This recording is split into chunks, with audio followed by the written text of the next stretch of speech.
guys, so we're in the kitchen today with Maria and we are going to teach you how to have Thanksgiving low carb, keto friendly. It's coming your way. Just stay tuned and check out all of our recipes, and I hope you enjoy them because we're having a great time putting them together for you. It is a wonderful time of year.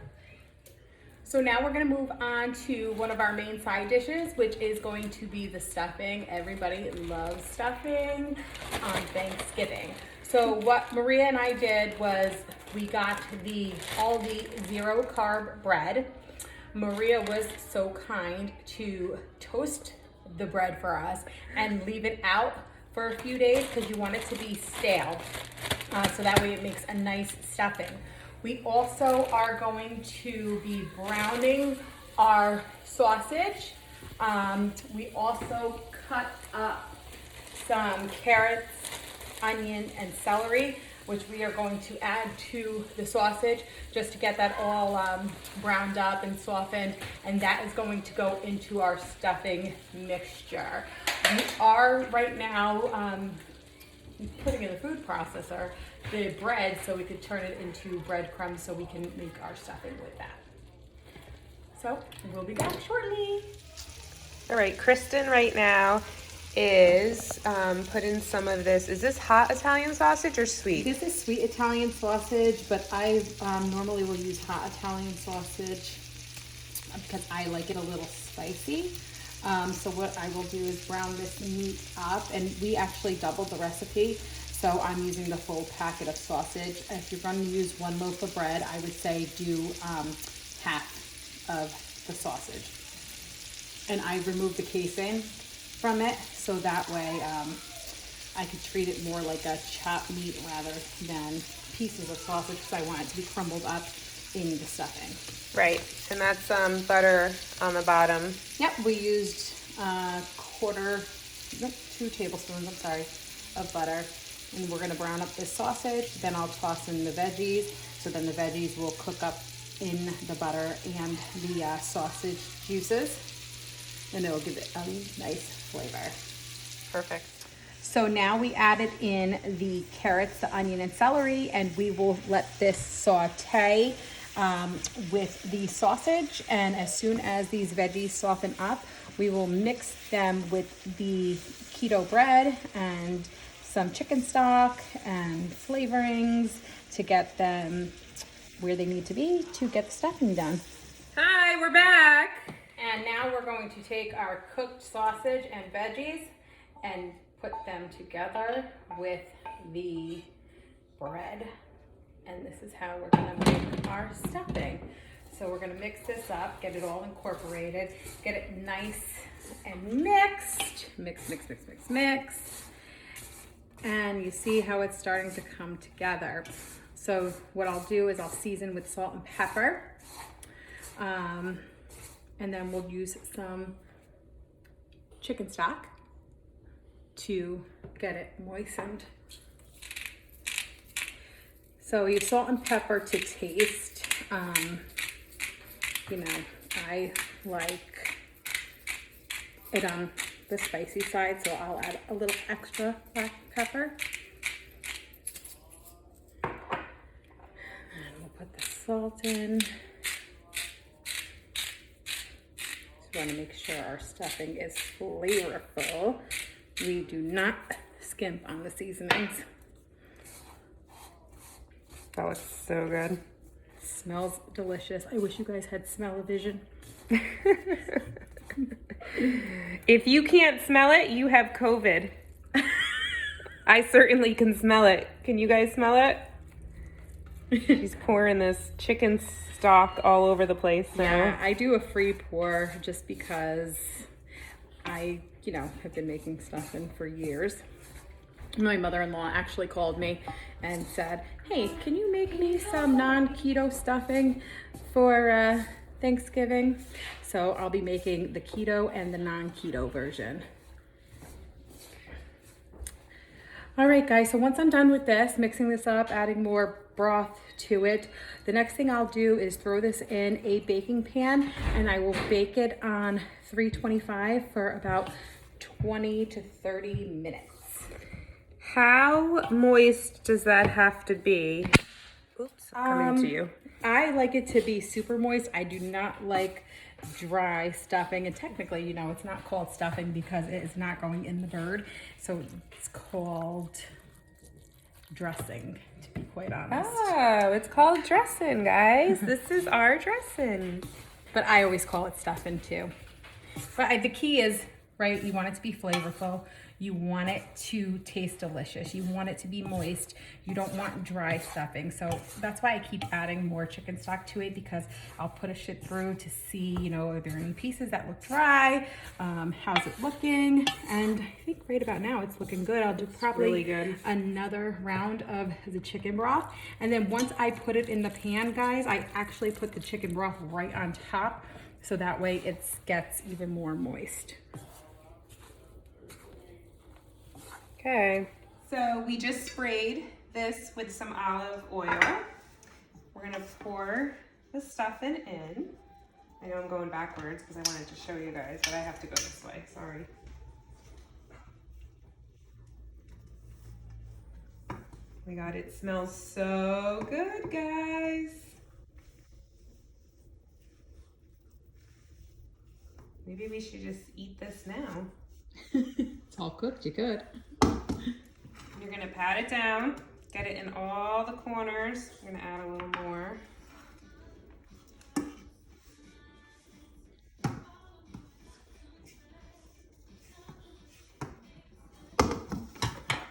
And these are all low carb keto recipes. I know some people say keto, carrots, but we're using such minimal amounts that it's not going to be a high net carb. So it'll be totally fine, and just like the onion as well, guys. Then you're gonna take your chicken stock and you're just gonna pour it over the top. Kristen says to make sure it's really, really wet and moist. Yeah. Nobody wants dry cardboard stuffing. Well, it's not stuffing, it's not going in the bird. It's dressing. Voila, and now we're gonna put it in the oven? Yep, for 30 minutes, 325. All right, guys, we're gonna get to the asparagus. Who loves asparagus? I do. I do too. So what we're gonna do, guys, you're gonna wash your asparagus, okay? I already prepped some, but I'm gonna show you. So you wash them, and then we're gonna cut them 1.5 inches from the bottom. You wanna get all of this off. So go ahead and cut off the bottoms. These are some really big asparagus. Our Instacart shopper did really, really well. So we're gonna cut them off like that, okay? You can spray your olive oil onto your aluminum foil. Then what you're gonna do is we're gonna put the asparagus down onto the tray, and then put some olive oil, drizzle it on. Let's not dump the whole entire thing. And then you're gonna be generous with your pepper, if you like pepper. Kristen really likes pepper. And then you're gonna mix it up with your hands. Make sure your hands are clean. Make sure you didn't just take the dog out. Make sure you just didn't, you know, clean the counter, whatever. So you're gonna get it all over so it's all yummy, yummy, yummy coated. Then what you're gonna do, you're gonna take a piece of bacon. Okay, let's see. Take a few, take 3. So that's a few. A couple is 2, a few is 3. And then you're gonna put them in, and we're gonna wrap them. If you guys feel funny about touching the food, you guys could wear gloves too. And then you're gonna wrap them like that, and then you're gonna place them on there just like that. And then you're gonna pop them into your oven at 400 for 28 minutes. Not 25 minutes, not 26 minutes, 28 minutes. And that's it. That's a really easy side dish and healthy. And you'll thank me tomorrow. All right, we'll see you guys in a little bit. Hi guys, so now it's time for the main entree, the turkey. We're actually using just regular turkey breast today. We're not doing the whole bird. We're just kind of briefing through everything and what we're gonna do. So what I like to do on my bird is I actually lift the skin off the breast and I slice it so it comes apart. And then I will actually rub the butter inside underneath the skin. So it's flavorful and delicious. So today we're just gonna pour some butter. I melted about ½ cup of butter. So I'm gonna pour these right on over the top of the turkeys. Okay.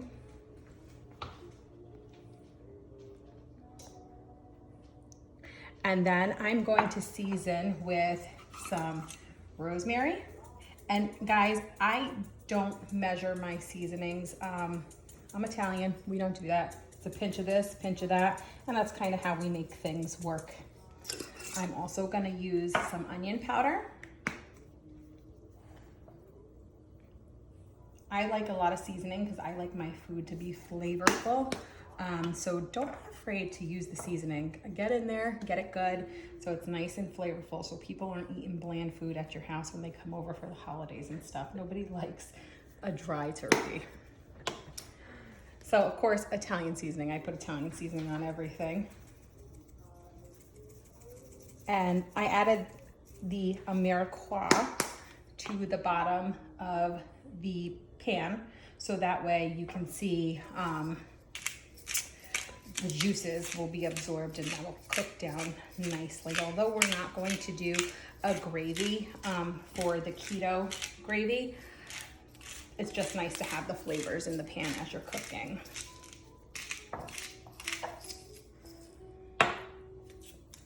And then don't be afraid to get in your meat. And what I mean by get in your meat, you'll see in a second. Rub it down, get those seasonings in there. Make sure everything is coated nicely. I like to make sure my meat is going to be tender, it's going to be moist, it's not going to be dry. And that butter will really help with that. Okay. So now we are going to pop this baby in the oven on, I think it was 350, right? 350. 350 for an hour or two.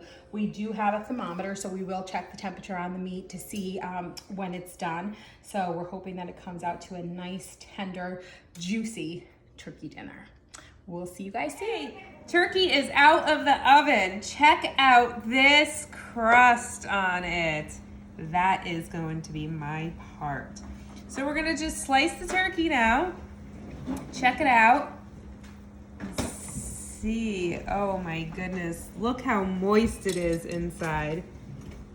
This baby looks so delicious. We are ready for Thanksgiving. Who's coming over tonight? Me. Are you guys gonna have some turkey? No. Meat. Hey guys, so we're back again. We are going to start our dessert. We're going to make a keto pecan pie. I'm super excited for this because pecan pie is actually one of my favorite desserts. So to start off, we have 1.5 cups of almond flour.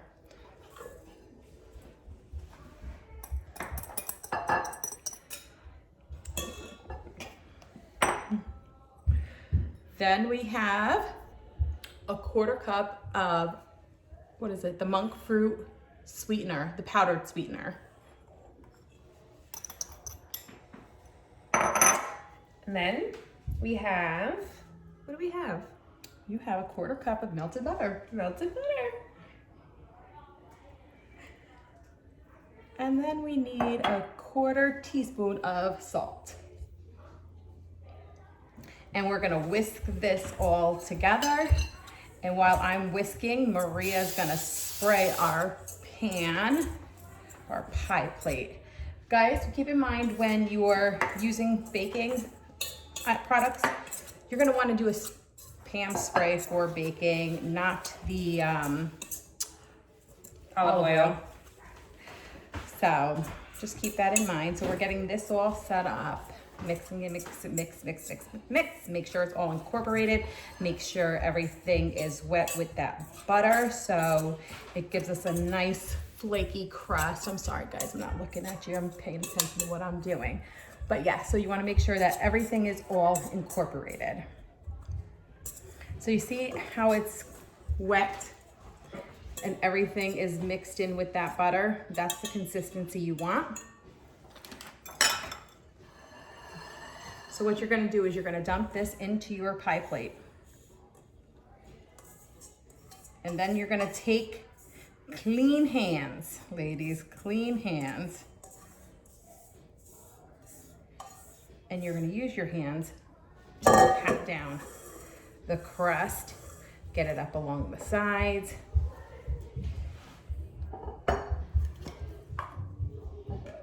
Everything.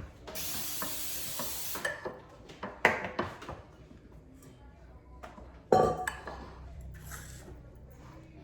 looks good, Kristen. Thanks. She's like a pro over here. It's like having Rachel Ray in my kitchen here. It's just baking is one of my favorite hobbies, and finding new keto recipes to bake because I am a sweetie. A sweetie? I am. I don't know. Maybe we should ask her husband about that. But I love the sweets. So I like to make sure I have recipes on hand. So if I'm getting that little sweet craving, I can have a little dessert or two if I'd like. Okay. And your pie crust should look like that in the pan. Perfect. So you're gonna place your pie crust in the oven at 325 for 20 minutes? 20 minutes. Let's do it.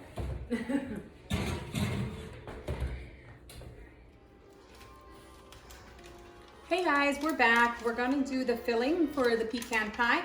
So right now in a saucepan, I'm adding 3 sticks of butter. I already have 1 stick in there melting. Ooh, 3 sticks of butter, and we're gonna melt that down. And then we're gonna add into the sticks of butter the confectioner sugar.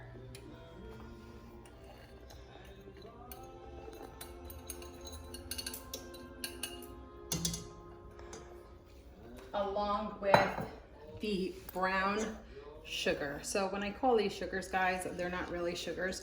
They are sweeteners for the keto sweeteners, the monk fruit sweeteners. So that's what I use. I really like those. So what we're gonna do is we're gonna melt these down. We're also gonna put in 3 teaspoons of vanilla extract. Once it's gonna come out like a syrup. Once the syrup is all melted down, what we're gonna do is we're gonna add the syrup to the eggs. We're gonna add it a little bit of time at a time to the eggs because we wanna temper the eggs. We wanna make sure we're not making scrambled eggs.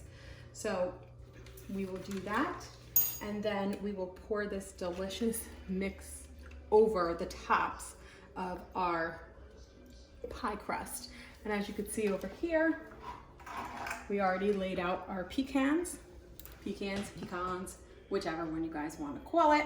I call it pecans. So we laid out the pecans, and we're gonna put the delicious mixture over the top of it. So we will be back shortly to show you the finished products. So now we are going to temper the eggs with the hot liquid. We wanna make sure we're pouring it in slowly just to temper them because we don't want scrambled eggs, or else scrambled eggs will mess up our whole entire meal here. We'll have to start over. So we are tempering slow, slow, slow, slow, slow. And then once we have it all tempered in, we can add the eggs into this hot pan. Kristen is pouring the eggs into the syrup, and you have to go really, really slow to make sure that the eggs don't scramble because of the heat. So take a look. So just have patience, guys. Patience, patience, patience. We're going to pour our mixture into the sieve and just strain out any imperfections. So that way we have a nice thin filling for our pie. So now we're gonna add a little bit of salt to our syrup mixture just to, you know, balance out the sweetness of the pie. So as you guys could see, this is literally like a caramel sauce. It tastes and it is delicious. So we are going to take this mixture and pour it right over the top of our pecans. It's okay, the pecans might get messed up a little, that's fine. They usually will float. So we can pour this in and then we can add more pecans to it. We could redo the pecan setup how they were before. But literally everything is gonna go into the pie here. And then we are gonna put these pies on 350 and bake them for 30 minutes. And then we're gonna come back and we're gonna taste all this stuff with you guys. See you soon. Happy Thanksgiving from our families to yours.